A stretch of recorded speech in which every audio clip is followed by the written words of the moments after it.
Hello నమస్తే అండి. Welcome back to my YouTube channel. I hope మీరందరూ బాగున్నారనుకుంటున్నాను. నేనైతే చాలా బాగున్నాను. వీడియో వచ్చేసరికి నేను డెలివరీ అయినాక ఓవర్ వెయిట్ అయితే అయిపోయానన్నమాట. అంటే ప్రెగ్నెన్సీ ముందు 45-50 ఇంత లోపలే ఉండేదాన్ని. ఎప్పుడు కూడా ఇదే వెయిట్ అయితే మెయింటైన్ చేస్తా అండి. వన్స్ ప్రెగ్నెన్సీ కన్ఫర్మ్ అయినాక ఇప్పుడు అంటే డెలివరీ అయ్యే వరకు నా వెయిట్ అయితే 65 అయితే ఉన్నాను.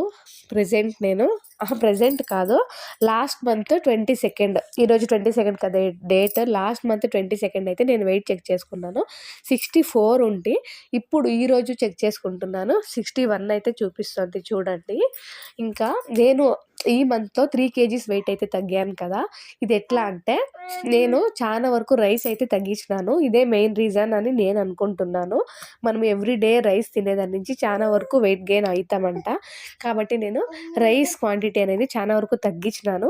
అంతేకాకుండా రైస్ని 2 times మాత్రమే తింటా అంటే మార్నింగ్ కొంచెం తింటా అంటే, ఇంకా ఆఫ్టర్నూన్ బాగా ఫుల్ మీల్స్ అయితే కడుపు నిండా తింటా అండి. నైట్ ఆల్మోస్ట్ నేను రైస్ అయితే తినలేదు, అవాయిడ్ చేసింటి. అప్పుడప్పుడు తిన్నాను, కాకపోతే మంత్ ఫుల్ నేను చెప్తా ఉండేది నేను రైస్ అయితే నైట్ పూట్లు తినలేదు. ఇంకా అంతేకాకుండా నైట్ డిన్నర్ కూడా 7 లోపలే ముగిచ్చేస్తా అంటే ఎప్పుడు కూడా నేను 7 పైన తింటాను తినలేదు. ఇంకా sugar, outside food, junk food 100% avoid చేసేసింటే కొంచెం కూడా ముట్టుకోనే లేదు. ఇవన్నీ రీజన్ అని నేను అనుకుంటున్నాను ఈ 3 kgs తగ్గేదానికోసం. కానీ నా టార్గెట్ వెయిట్ వచ్చేసి 61 కాదు, నేను 50కి అయితే రావాలా. నా ముందు ప్రెగ్నెన్సీ ముందు నేను ఎంత వెయిట్ ఉంటున్నో అదే వెయిట్ అయితే రీచ్ కావాలా అని అయితే నేను ఫిక్స్ అయినాను. కాబట్టి ఇంకా వెయిట్ లాస్ జర్నీ అయితే స్టార్ట్ చేద్దాం అనుకుని, ఇంకా ఎవ్రీ టైం కూడా మనము బయట పోయి చెక్ చేసేకి అయ్యలే కదా. నేను పాపని ఎత్తుకొని సారికి బయటికి పోయి వెయిట్ చెక్ చేసేకి అయ్యలేదని నేను ఇది వెయింగ్ స్కేల్ అయితే చూశాను. నేనేమనుకున్నా అంటే చాలా కాస్ట్ ఉంటుంది మనకి ఎందుకులే అనుకున్నాను. కాకపోతే ఫ్రీడమ్ సేల్ నడిచింది కదా మొన్న August 15th, ఆ రోజు చూశాను నేను. నాకు ఇది 290 రూపీస్కే వచ్చింది. కాబట్టి నాకు ఇష్టమైంది ఈ ప్రోడక్ట్. అందుకే ఈ ప్రోడక్ట్ రివ్యూ ఇవ్వాలా అని చెప్పేసి వీడియో అయితే తీస్తాను. ఎవరైనా వెయిట్ లాస్ జర్నీ స్టార్ట్ చేయాలనుకుంటే, వెయిట్ లాస్ కావాలనుకుంటే, వెయిట్ గెయిన్ కావాలనుకునే వాళ్ళు కూడాను ఈ మిషన్ అయితే పర్చేస్ చేయొచ్చు. సో డెఫినెట్గా తీసుకోండి. చాలా బాగుంది ప్రోడక్ట్. నాకు డౌట్ వచ్చింది ఇది కరెక్ట్ వెయిట్ చూపిస్తుందా లేదా అని చెప్పేసి. కాబట్టి దీంట్లో ఒకసారి చెక్ చేసి నేను దీంట్లో చూపించిన వెయిట్ కరెక్ట్గా ఉందా లేదా అని బయట కూడా 2 సార్లు చెక్ చేశాను. సేమ్ వెయిటే చూపిస్తుంది. ఇంట్లో కూడా అంతే, ఒకసారి చూసుకుని ఇది అదే వెయిట్ అయితే నేను ఫిక్స్ అయిపోయలేదు. 2 సార్లు 3 సార్లు అయితే చూసుకుంటా. ఒకటే వెయిట్ చూపించిందంటే ఇంకా అదే మన పర్ఫెక్ట్ వెయిట్ అన్నమాట. ఈ ప్రోడక్ట్ చూసేదానికి కూడా చాలా బాగుంది. గ్లాస్తో ఇచ్చారు ఈ ప్రోడక్ట్. కొంచెం చూసేదానికి కూడా క్లాస్గా ఉంది. దీనిపైన కొంచెం ప్రింటెడ్ డిజైన్ కూడా వచ్చింది. ఆల్మోస్ట్ అన్నీ కూడా ఇట్లే ఉన్నాయి, కాకపోతే డిజైన్స్ వేరే వేరే ఉండొచ్చు అంతే.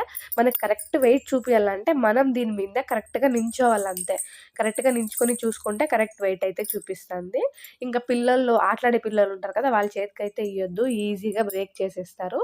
ఇంక ఇది బ్రేక్ కాకూడదంటే మనము ఎక్కువ పారాడలే కదా, నడిచేలే కదా, అట్లా ప్లేస్లో అయితే పెట్టాలా.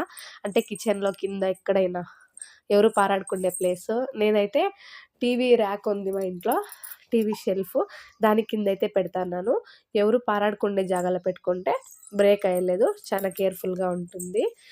సో ఈ ప్రోడక్ట్ అయితే డెఫినెట్గా ఎవరైనా కావాలనుకుంటే తీసుకోండి, నాకు బాగా ఇష్టమైంది. ఇంకోటి, ఇప్పుడు నేనైతే వెయిట్ లాస్ జర్నీ అయితే స్టార్ట్ చేద్దాం అనుకుంటున్నాను. ఈ మంత్లో 3 kgs ఎట్లా వెయిట్ లాస్ అయ్యానో దాన్నే కొంచెం ఎఫర్ట్ వేసి, ఇంకా కొంచెం exercise, healthy life style maintain చేసుకొని వెయిట్ లాస్ అయితే వెయిట్ లాస్ జర్నీ అయితే స్టార్ట్ చేద్దామని అయితే నేను అనుకుంటున్నాను. ఇంకా ఆ వీడియోస్ కూడా పోస్ట్ చేద్దాం అనుకుంటున్నాను. దీనికోసం ఇంకోటి ఏమంటే, వెయిట్ లాస్ నేను అనుకోండేది, అయ్యో వెయిట్ లాస్ కావాలంటే ఇంత ఎఫర్ట్ వేయాలా, ఇంత కష్టపడాలా, ఇదంతా ఎవరు చేస్తారులే అనుకుంటా అంటే. బట్ ఈ మంత్లో చూస్తున్నాను కదా, నేను ఎక్కువ ఎఫర్ట్స్ ఏం వేయలేదు. హెల్దీగా ఫుడ్ తిన్నాను, రైస్ అవాయిడ్ చేసినాను, ఇంకా బయట అవుట్ సైడ్ ఫుడ్ అన్నీ కూడా అవాయిడ్ చేసినాను. అంతే 3 kgs తగ్గాను కదా. ఇంకొక 10 kgs తగ్గేది ఏం పెద్ద విషయం అనిపించలేదు నాకు. ఇంకో 3-4 monthsలో తగ్గొచ్చు అనుకుంటాను నేను. సో ట్రై చేయాలా, ఎక్కువ రైస్ తినకుండా.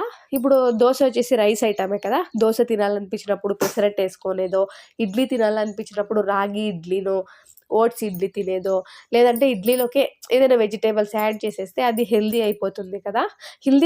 ఇడ్లీ వచ్చేసి ఆల్మోస్ట్ అన్‌హెల్దీ కాదు. హెల్తీ చేయాలంటే మనము స్టీమ్ చేస్తాం కదా, సో హ్యాపీగా తినేసేయొచ్చు. ఇట్లా నేను హెల్తీ ఫుడ్సే తినుకొని మార్నింగ్ పూటలో ఆల్మోస్ట్ నేను ఎప్పుడు కూడా బ్రేక్‌ఫాస్ట్ తినలేదు. పెసలు మొలకలు లేదా రాగి గంజి వస్తుంది కదా అది, లేదంటే ఫ్రూట్సో నట్సో ఏమో ఒకటి తింటా అంటి. ఇంకా ఎగ్స్ ఎవ్రీడే 1 ఎగ్ కంపల్సరీగా తింటాను నేను. ఎలా అంటే మనము వెయిట్ లాస్ కావాలా, కానీ అన్‌హెల్తీగా కాకూడదు. హెల్తీగా వెయిట్ లాస్ అయితే అది మన హెల్త్‌కి మంచిది. ఇంకా చాలా వరకు మనము వెయిట్ లాస్ కావాలని ఫుడ్ అవాయిడ్ చేసేస్తే మనకి హెయిర్ లాస్ ఎక్కువగా ఉంటుంది. అబ్జర్వ్ చేయండి ఎవరన్నా కావాలంటే. కాబట్టి ఎప్పుడు కూడా హెల్తీగానే వెయిట్ లాస్ కావాలా. ఇంకా నేనైతే రేపటి నుంచి వెయిట్ లాస్ జర్నీ స్టార్ట్ చేద్దాం అనుకుంటున్నాను. నేను హెల్తీగా ఎట్లా ఫుడ్ తింటాను, ఇంకా హెల్తీగా ఎట్లా వెయిట్ లాస్ అయితాను అనేదాన్ని కూడా వీడియో అయితే షేర్ చేద్దాం అనుకుంటున్నాను. ఎవరికైనా ఇంట్రెస్ట్ ఉంటే చెక్ చేసి చూడండి. ఇంకా ఈ వీడియో కానీ మీకు నచ్చినట్లయితే లైక్ చేసి కామెంట్ కూడా చేసేసేయండి నా వీడియోస్ ఎట్లున్నాయని చెప్పేసేసి. ఇంకా మన ఛానల్ అయితే సబ్స్క్రైబ్ చేసుకొని నన్నైతే సపోర్ట్ చేసేసేయండి.